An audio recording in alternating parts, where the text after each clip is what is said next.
నా లైఫ్ ఇది నేను చూసిన తర్వాత నేను నమ్మేది ఏంటంటే ప్రతి మనిషికి ఒక పర్టికులర్ టైం ఒక పాయింట్లో మనది టర్న్ అవుద్ది. ఆ తర్వాత ఎవడు ఆపలేడు. మళ్ళీ బ్యాక్ వెళ్ళిపోతాను, అతి చేష్టలు చేసామంటే మళ్ళీ డౌన్ అవుతావు. కానీ నాకు వచ్చిన పర్టికులర్ టర్నింగ్ పాయింట్ ఎక్కడంటే బిగ్ బాస్ రివ్యూస్ చేయడం బ్రో. ఎంత కామెడీ బ్రో. జీవితంలో ఎవడైనా బిగ్ బాస్ షోని చూసి మళ్ళీ చెబితే దానివల్ల లైఫ్ సెటిల్ అయిపోద్దని ఊహించలేం. చాలామంది సెటిల్ అయినాయి. నాకు మాత్రం షాకింగ్. మిగతా వాళ్ళందరికీ నాకు డిఫరెన్స్ ఏంటంటే అందరు లైఫ్లో సెటిల్ అవ్వచ్చు. నా లైఫ్ సెటిల్ అవ్వడమే కాకుండా బిగ్ బాస్ కంటెస్టెంట్ లోపల పోయి వచ్చా. అది చాలా మిరాకిల్. అది వెళ్ళి రావడం, అక్కడ సక్సెస్ అయ్యి రావడం. అక్కడ నాకు టర్నింగ్ పాయింట్ ఎక్కడొచ్చిందంటే హెవీ ప్రాబ్లమ్స్ ఫేస్ చేసిన ఆదిరెడ్డి.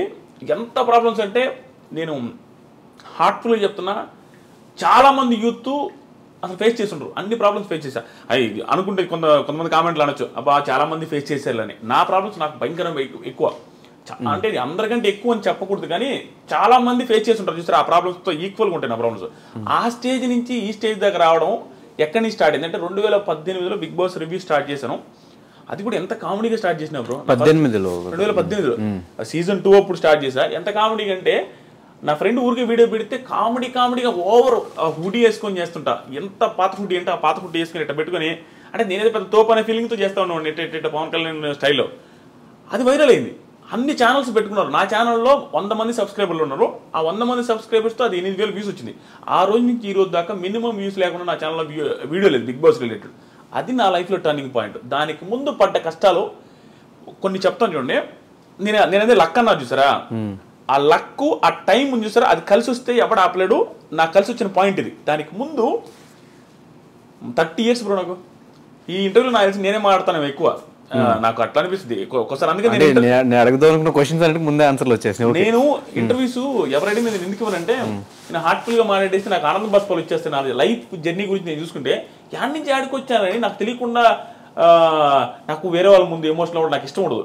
నేను ఎమోషనల్ అయిపోతా. నాకు అలా అనిపిస్తుంది. ఎందుకంటే ఎన్ని పీక్ ప్రాబ్లమ్ చూసి ఇప్పుడు ఎంత హ్యాపీగా ఉన్నాను నాయనని. ఇప్పుడు 30 years ఉన్నాయి బ్రో. ఎప్పుడు ఆర్డినరీ పర్సన్ ఎవరైనా కంపేర్ చేసుకోవచ్చు. నాది ఇప్పుడు 2018లో 30 years. 2018లో 30 కాదు, 2018లో నాకు 28 ఏమో. నా పెళ్ళి 8 30 years. ఓకే. సో 30 years వరకు నేను 29 years వరకు నేను సెటిల్ అవ్వలేదు. సెటిల్ ఇన్ ద సెన్స్ ఏమీ లేదు నా లైఫ్లో. మా ఒక సింధనూరు అనే ఊరు ఉంటుంది. నేను ఇది ఎక్కడ చెప్పలా.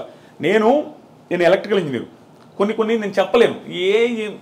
మరి ఓవర్ డ్రామాటిక్గా ఉంటుంది నా లైఫ్ స్టోరీని. కొన్ని చెప్పను ఈరోజు, కొన్ని చెప్పలేను. కానీ ఎందుకు చెప్పాలి అంటే ఆడియన్స్లో మీరు రివ్యూ స్టార్ట్ చేసిన తర్వాత మిమ్మల్ని చూసి ఓకే ఇలా కూడా సంపాదించేసి డబ్బులు అని చెప్పి యూట్యూబ్లో చాలామంది రివ్యూ స్టార్ట్ చేసిన వాళ్ళు ఉన్నారు. వాళ్ళు సక్సెస్ అయ్యి వాళ్ళ లిమిట్లో వాళ్ళు సంపాదించుకుంటున్న వాళ్ళు కూడా ఉన్నారు. కాబట్టి ఇలాంటి స్టోరీస్ అని వింటే అందరికీ ఇన్స్పిరేషన్గా ఉంటుంది. కాబట్టి అడుగుతున్నా క్వశ్చన్.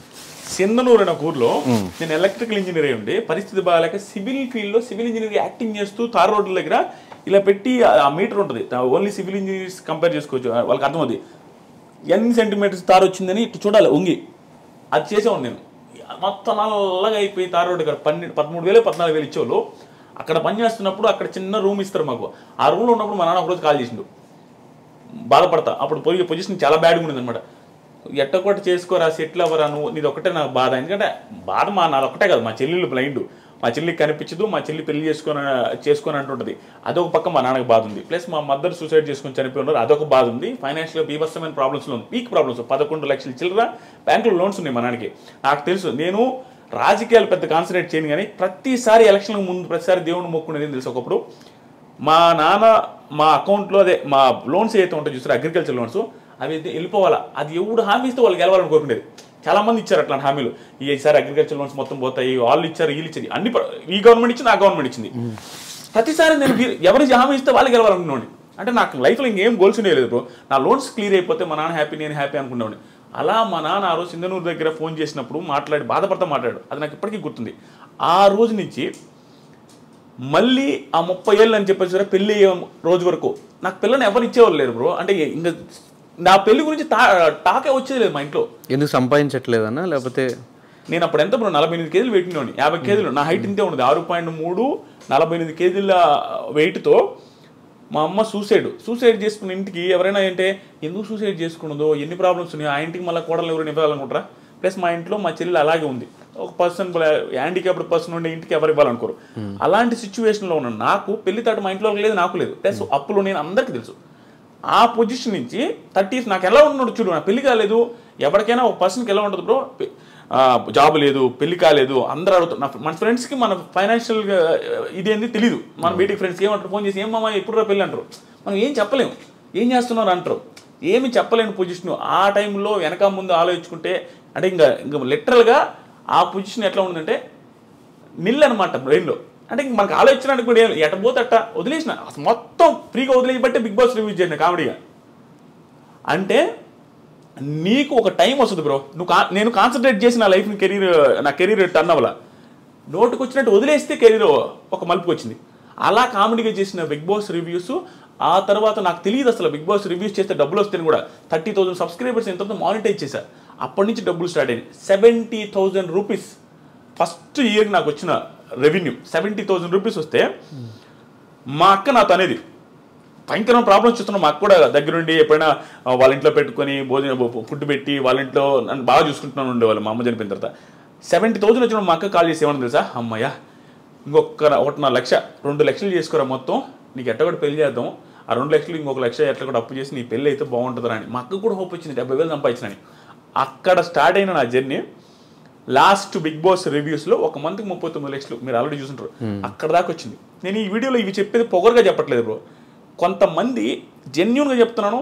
కొంతమంది ఫ్యామిలీస్ కానీ, కొంతమంది ఫ్యామిలీస్లో ఉండే పేరెంట్స్ కానీ స్ట్రగుల్ని తీసుకోలేక సూసైడ్ చేసుకుంటారు. ఎగ్జాంపుల్ మా మదర్కి పీక్ ప్రాబ్లమ్స్. మా ఇంట్లో అందరికీ ఏంటంటే ఆస్తులు ఉండేవి బ్రో. ఆస్తులు ఎలాంటి ఆస్తులు, మెట్ట ప్రాంతం అది. ఆస్తులు అయితే ఉంటాయి చెప్పుకోవడానికి, 8 ఎకరాలు 9 ఎకరాలు 10 ఎకరాలు అంటారు, కానీ అవి ఎవడు కొండవు దాంట్లో పంటలు పండవు. ప్లస్ పల్లెటూరులో ఉండేవాడు పీక్ ప్రాబ్లమ్స్ వచ్చినా అవి అమ్మడు. దానివల్ల ఆస్తులు కొంచెం ఉన్నప్పటికి కూడా ప్రాబ్లమ్స్ ఎప్పుడు ఉండే. చేతిలో డబ్బులు ఉండేది లేదు. బర్రెలు ఉంటాయి, బర్రెలు మొత్తం మా అమ్మాయి చూసుకుంటుంది. గడ్డి మోపులు తెచ్చేది మా అమ్మాయి, వ్యవసాయం చేసేది మా అమ్మాయి, నిమ్మతోట ఉండేది అది కూడా పోయిందిలే, అక్కడికి పోయేది మా అమ్మాయి, మాకు వండి పెట్టేది మా అమ్మాయి, 4 పిల్లకాయలని అన్నీ చూసుకునేసరికి మా అమ్మ కూడా హైట్ ఎక్కువ, సన్నంగా ఉండేది. అంత ప్రాబ్లమ్స్